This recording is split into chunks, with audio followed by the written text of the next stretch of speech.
Hello, everyone. Matt Clark, research analyst for Money Markets here with your weekly Bull and Bear podcast. If you aren't already, you do want to make sure you are subscribed to our YouTube channel.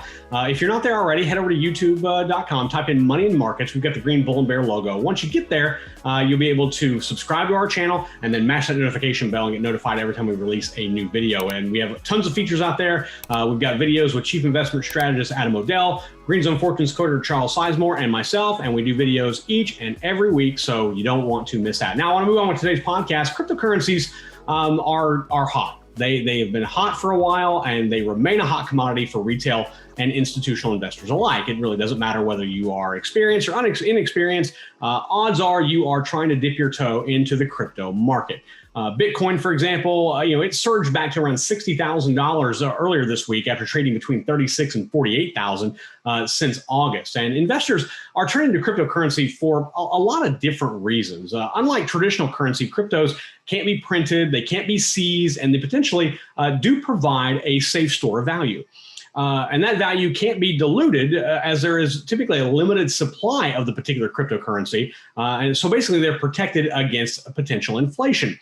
And governments can't really tax cryptocurrencies unless you, the owner of the crypto, has expressly cooperated with the government to do so. And odds are if you're buying cryptocurrency, you're probably not doing that. So there's a lot of other reasons why cryptocurrencies remain in vogue, and we could dive into all of them, but that's really not the point of today's podcast. Now, to gauge the popularity of crypto, we can examine the open interest in the world's most popular cryptocurrency, which is Bitcoin. Now, by definition, open interest is the total number of futures open interest rather, is the total number of futures contracts held by market participants, you, me, institutional investors, whoever, at the end of a trading day. And then you take all those contracts from the open trades and subtract the contracts when the trades are closed, and you get the open interest. Now, open interest is commonly used as kind of a technical indicator to examine market sentiment, strength of current price movements, things like that. It gives us a good gauge to see, okay,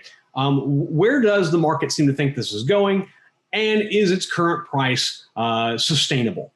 And if we look at Bitcoin, as with many other cryptocurrencies, the open interest has actually risen along with the closing price. As of mid-October, the open interest in Bitcoin futures contracts reached an all-time high of around $14.9 billion. That's massive. That is the highest it has ever been. And this high point indicates more and more traders are entering the market or pouring more capital into the market, thus infusing that money into buying cryptocurrency. Now, today I want to look at a particular cryptocurrency that has outperformed the likes of Bitcoin, Ethereum, and even the US dollar, which isn't really saying a whole lot, but beating Bitcoin and beating Ethereum, which are much more well-known and popular cryptocurrencies, is actually something to not be scoffed at. Solana is a blockchain platform that is open source and decentralized. It uses Sol, S-O-L, as its internal cryptocurrency. And in many ways, Solana is a close parallel to Ethereum. As crypto developers and entrepreneurs are using Solana to build out ecosystems with crypto and blockchain, as well as a broader blockchain community. Now, there are some differences between the platform, and they are pretty stark. Solana boasts a transactions per second rate of around 65,000. That means the platform can issue and work through 65,000 transactions per second, and the settle time is 0.4 seconds. That is considerably faster than Ethereum, which only has a 30 transaction per second rate and a 15-second settlement time. So it is kind of blowing the door much, much faster rather than Ethereum. Now, the average transaction cost for Solana is, get this, and I'm going to say this numerically, $0.000025. That is a fraction of a penny. The average transaction cost for Ethereum, $12.76. So Solana is faster, and it's considerably cheaper to use the blockchain platform. And now that's just a 30,000-foot view of things, as there's a lot more depth that can be covered here in both the comparison and how things differ between Solana and Ethereum. But I want to focus on the actual cryptocurrency Sol. From a low point of $1.39 in November of 2020 to a high of $209.70 earlier this week, the price of Solana has risen, get this, nearly 15,000% in a year, almost less than a year, 15,000%. That is a massive jump. It has pared back a little bit, but it still remains almost 14,900% higher from its low a year ago. Now, also keep in mind, the run-up didn't really start until late July of 2021. On July 26th, Solana was priced at around $28.20. Since then, the cryptocurrency has jumped more than 643%. That's in 3 months. 643%. That's better than a lot of options out there. So that's a massive jump. And those returns are probably actually better than some of the bigger cryptos by a pretty wide margin. Over the last year, Solana's return on investment has bested Ethereum by 1,011% and Bitcoin by 2,442%. In the last 3 months, that ROI has beat Ethereum by 259% and Bitcoin by 308%. The takeaway here is that Solana has quietly outperformed the more well-known cryptocurrencies over a year and over 3 months, and it's not even really that close. Also, consider volatility. Bitcoin is known for some volatility issues. We've talked about that before on videos and things we've written for Money and Markets. Its downward movements happen just as far and just as fast as their headline-grabbing upward swings. Now, as a recording of this video, Solana's volatility has dropped to 0.94. Remember, anything that is at 1 or above or below rather is considered less volatile than those things considered 1 or higher.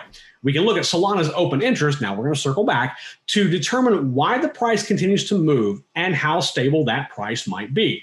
This time last year, the open interest was very low, which explains the price remaining down for most of 2020. There was a slight tick in interest in late April into May, but then it trickled down. Then it took off in August, just as the price of Solana started to escalate. That open interest hit an all-time high about a week ago, but is still maintained at around $1.5 billion in open interest. This suggests the amount of money investors are kicking into Solana continues to grow. This is the same thing we're seeing on the stock market. The influx of investors and capital is pushing stocks higher. Retail investors are flooding the crypto and stock markets with new cash, investing in meme stocks and other high-growth tech, and a wide range of things, and we're seeing equities push even higher, very similar to what we're seeing in crypto. I'd be remiss here if I didn't mention the fact that our chief investment strategist, Adam O'Dell, has uncovered kind of what he calls the perfect trading window. This is something that traders have actually kind of stumbled upon without really knowing it, but Adam has got it figured out. On November 4th, he's going to give you all the details. And I mean, he's going to dive deep and let you know what this is about, including the perfect way to play this once-in-a-lifetime opportunity. It's a strategy that's already crushing the market by 6 times. That is massive, especially considering the type of bull run that we've seen.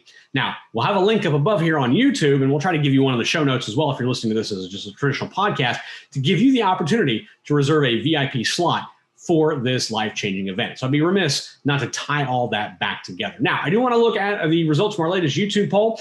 In last week's podcast, I talked about 3 biotech exchange-traded funds, and we asked you if you were invested in any biotech ETFs. Around 35% of you who voted said that you were both mixing and matching ETFs and individual biotech stocks. Not a bad strategy. Another 33% said you prefer to hold individual stocks rather than an ETF. And 12% said you don't invest in biotech at all. Now, if you did invest in biotech, we did ask you to kind of tell us why in the comments. And Jim said, a big concern of mine is what will happen to biotech stocks should the market take a big drop. Well, that's a valid concern, Jim. And the short answer is there's really no way to tell just how a particular sector is going to react when the broader market falls substantially. Will all sectors fall? Will just a few? It's really hard to answer because this is a market run unlike we've ever seen. And the fall can be perpetuated by just about anything. It can be a headline. It could be inflation. It could be another variant of the COVID-19 pandemic. It could be any number of things, but it doesn't necessarily mean it's going to affect all sectors of the market. Biotech could be excluded. It may not. Hard to say. So Jim has a valid point here and could be a reason why he's not getting into biotech right now. And I respect that. I understand that. Now, thank you to everyone who commented and voted on our poll. We do appreciate that. We do them each and every week. So make sure you check back on YouTube and do vote for the question that we have posted.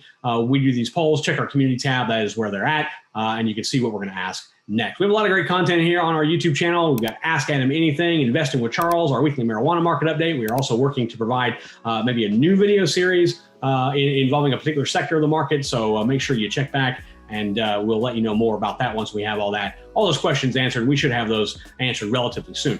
Now, if you have a question on a particular stock or a sector that you'd like any of us to look at, myself, Adam, Charles, or all three of us, we would love to do that. And you can ask that question by emailing us at feedback@moneyandmarkets.com. We'll drop that email address down below. Or if you're on YouTube, you can comment below on our YouTube channel, and we'll take a look at that as well. If you do ask a question or even submit a video of you asking a question and we stitch that in and we use it, we're going to hook you up with some Money and Markets gear, kind of like this t-shirt I have on right here. And we've got hats, sweatshirts, other stuff as well. So ask a question, we use it. We're going to get you lined up with some Money and Markets gear. Also, don't forget to head over to our mothership. It is moneyandmarkets.com. Sign up for our free daily e-letter. In that e-letter, you get the best, most comprehensive, safe, sound, smart investing information that we have. And you get it 7 days a week delivered to your inbox for free. Until next time, this is Money and Markets research analyst and host of the Bull and the Bear podcast, Matt Clark, wishing everyone safe trading.